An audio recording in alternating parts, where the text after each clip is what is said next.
Assalamualaikum warahmatullahi wabarakatuh. Yang saya hormati Bapak Fatur Rahman Hussein selaku dosen mata kuliah Ushul Fikih. Yang saya hormati teman-teman sekalian yang saya cintai dan saya banggakan. Pertama-tama, mari kita panjatkan puja syukur kita atas kehadirat Allah Subhanahu wa taala yang telah memberi rahmat, hidayah serta inayah kepada kita semua. Kami dari kelompok 7 akan mempresentasikan tentang pengertian Madzhab Syafi'i. Perkenalkan, nama saya Bagas Sukma Handoko yang akan bertugas sebagai moderator. Adapun anggota saya adalah Sandy Cahyo Pramono yang akan menyampaikan materi pertama dan Rizky Hanifah yang akan menyampaikan materi kedua. Selanjutnya, materi pertama akan disampaikan oleh Sandy Cahyo Pramono. Kepada Sandy, kami persilahkan. Baik, terima kasih kepada Bagas selaku moderator yang sudah memberikan saya kesempatan untuk menyampaikan materi tentang biografi Imam Syafi'i. Imam Syafi'i memiliki nama lengkap yaitu Abu Abdullah Muhammad bin Idris al-Syafi'i.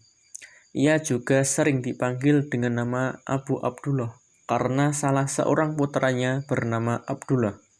Sedangkan menurut julukan dari silsilah ayahnya, Imam Syafi'i yaitu bernama Muhammad bin Idris bin Abbas bin Utsman bin Syafi'i bin As-Sa'ib bin Ubaid bin Abdu Yazid bin Hashim bin Al-Muthalib bin Abdul Manaf bin Qusay bin Kilab.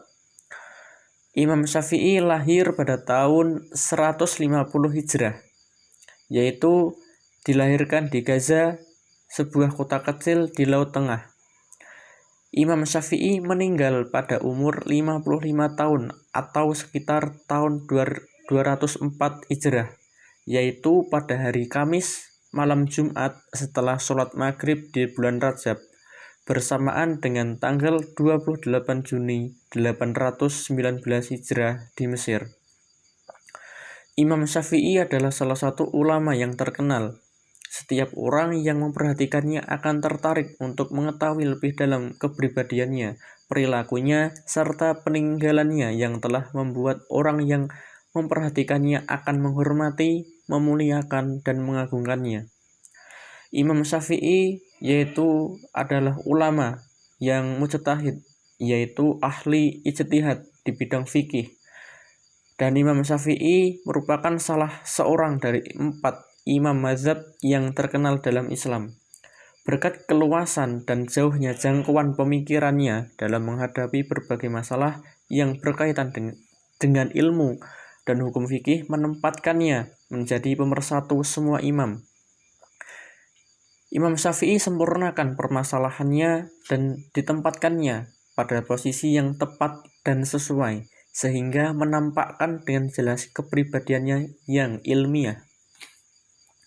Imam Syafi'i hidup di masa pemerintahan Khalifah Harun al-Rashid al-Amin dan al-Ma'mun dari dinasti Abbasiyah.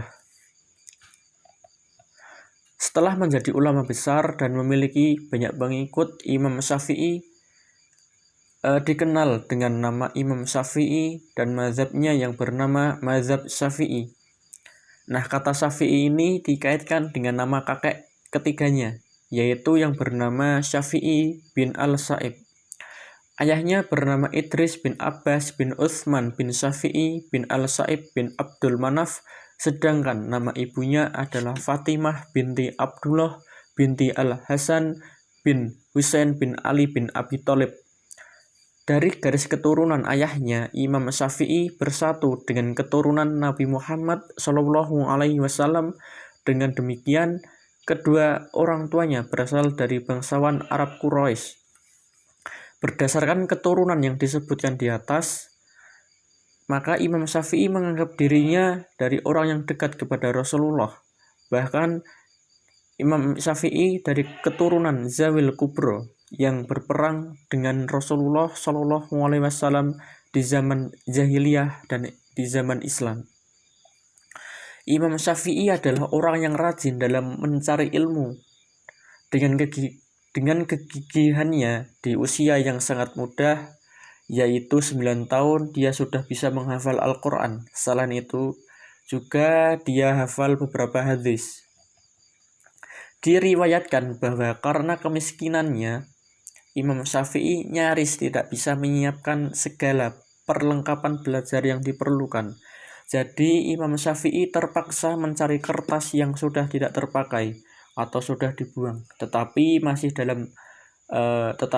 dapat digunakan untuk menulis setelah selesai mempelajari Al-Quran dan hadis.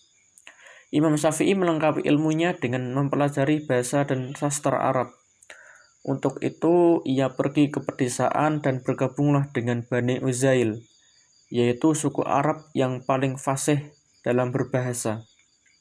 Dari suku ini, maka Imam Syafi'i belajar bahasa dan puisi bahasa Arab, jadi ia benar-benar menguasainya dengan baik.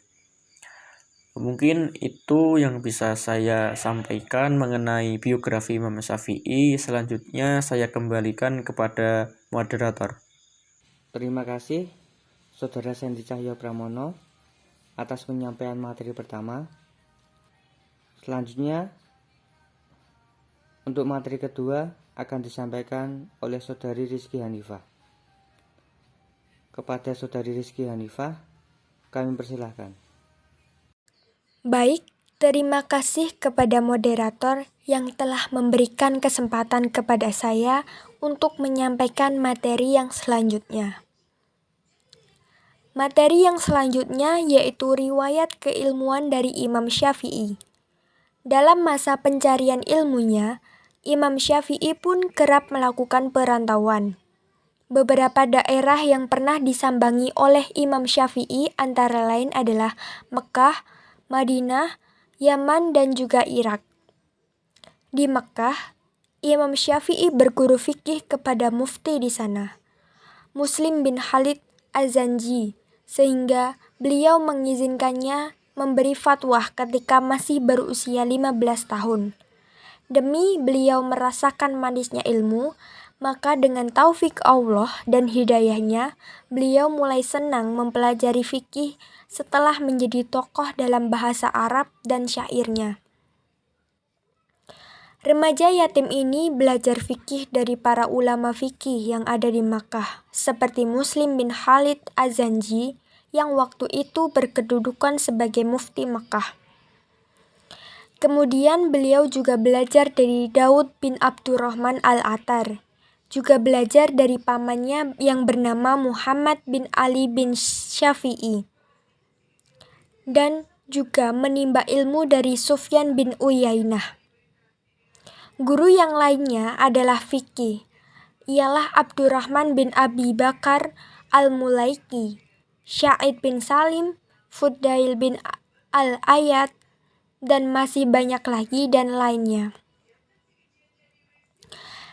Beliau pun semakin menonjol dalam bidang fikih. Hanya dalam beberapa tahun saja, duduk di berbagai halaqah ilmu para ulama fikih sebagaimana tersebut di atas. Yang kedua adalah Madinah.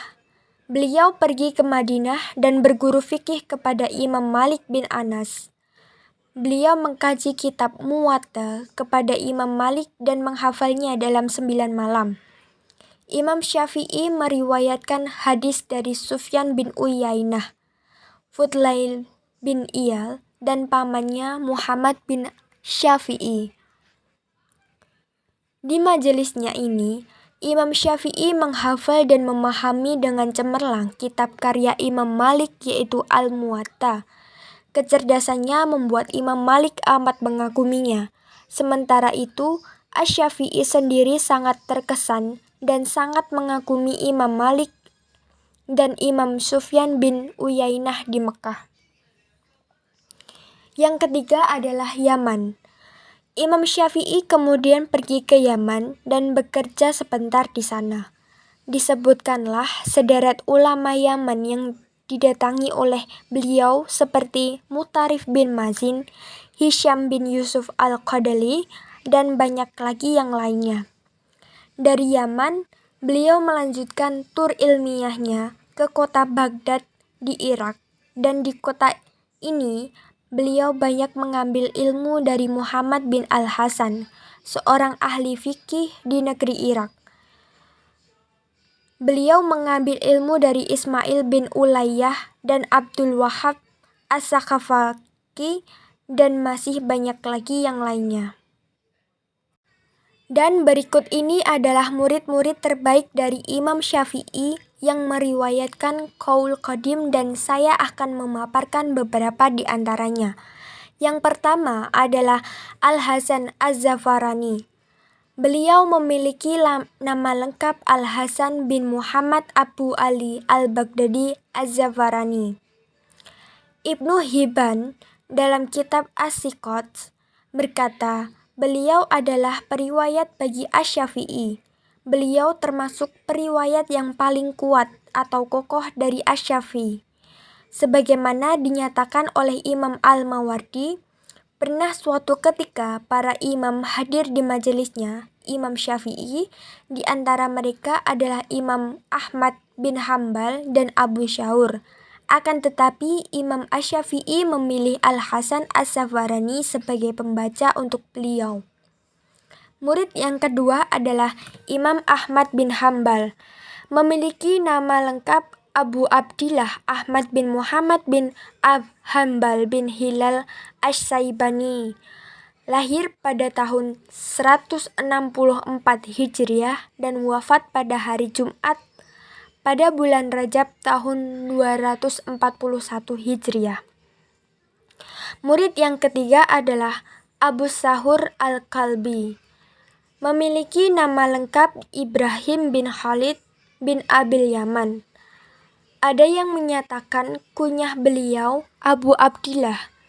Beliau seorang yang sangat faqih dan berilmu, mengambil ilmu dari Imam Syafi'i dan lainnya. Imam Ahmad bin Hambal berkata tentangnya, aku mengenalnya sebagai seorang yang mengikuti sunnah semenjak 50 tahun. Murid yang keempat adalah Abu Ali Al-Karabisi. Beliau memiliki nama lengkap Al-Husain bin Ali bin Yazid Abu Ali Al-Baghdadi Al-Karabisi. Beliau mengambil fikih dari Imam Syafi'i. Awalnya, beliau berjalan di atas mazhab Ali-Ra'i. Imam Al-Abbadi berkata, belum ada yang lulus dari tangan Asy-Syafi'i, semisal Al-Husain di Irak. Beliau meriwayatkan pendapat-pendapat lama Imam Syafi'i di dalam buku yang sangat tebal. Adapun yang meriwayatkan qaul jadid atau pendapat-pendapat baru Imam Syafi'i ada 6, dan saya akan memaparkan. Yang pertama adalah Abu Ayyub Al-Buwaiti. Beliau memiliki nama lengkap Yusuf bin Yahya Al-Quraisy Al-Buwaiti Al-Misri, salah seorang murid Imam Syafi'i yang sangat faqih dan berilmu. Murid yang kedua adalah Harmalah. Beliau memiliki nama lengkap Harmalah bin Yahya Abu Hafiz Al-Misri. Beliau termasuk salah satu hafiz yang masyhur dari murid-murid Imam Asy-Syafi'i serta termasuk salah satu periwayat senior untuk pendapat-pendapat Imam Syafi'i yang jadid atau baru. Murid yang ketiga adalah Abu Syaur Al-Kalbi. Beliau memiliki nama lengkap Ibrahim bin Khalid bin Abil Yaman. Ada yang menyatakan kunyah beliau Abu Abdillah. Beliau seorang yang sangat faqih dan berilmu, mengambil ilmu dari Imam Syafi'i. Murid yang keempat adalah Al-Muzani. Memiliki nama lengkap Ismail bin Yahya Al-Muzani Al-Misri. Beliau salah seorang yang sangat berilmu dan faqih, mengambil ilmu dari Imam Syafi'i dan termasuk murid pertama beliau. Imam Syafi'i pernah mengatakan, Al-Muzani adalah seorang yang menolong mazhabku. Al-Muzani ini wafat pada bulan Ramadan atau ada yang mengatakan pada bulan Rabiul Awal tahun 264 Hijriah. Murid yang kelima adalah Yunus bin Abdil A'la. Beliau memiliki nama lengkap Yunus bin Abdil A'la bin Maisarah Abu Hafiz al-Misri, termasuk salah satu murid Asy-Syafi'i dan seorang ulama ahli hadis. Imam Muslim, Abu Daud, dan An-Nasai meriwayatkan hadis dari beliau.